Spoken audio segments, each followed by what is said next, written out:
आता हे जे आहे ना हे 3 पायऱ्या आपण साध्या पाण्यात गरम करू. झटकून दे.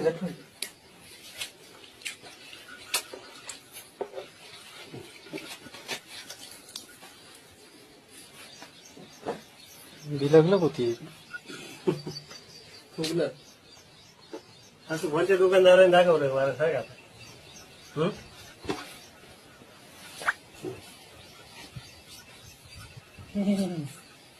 एक एक झाड पाहिजे तुम्ही याच्यात आहे ना कोणतं पण तुमचं एक एक झाड पहा. पूर्ण झाड सगळं ऍक्टिव्ह करून टाका.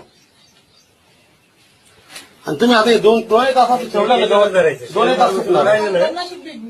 आहे. हे फक्त बागेसाठी बागेसाठी. डाळिंबाची किंवा याची जी द्राक्षाची याची बाग आहे ना म्हणजे वरती माल असताना वापरलं तरी चालतं त्याने काही म्हणजे साईड इफेक्ट कुठे येत नाही. भाजीपाला धंदा नाही आता हे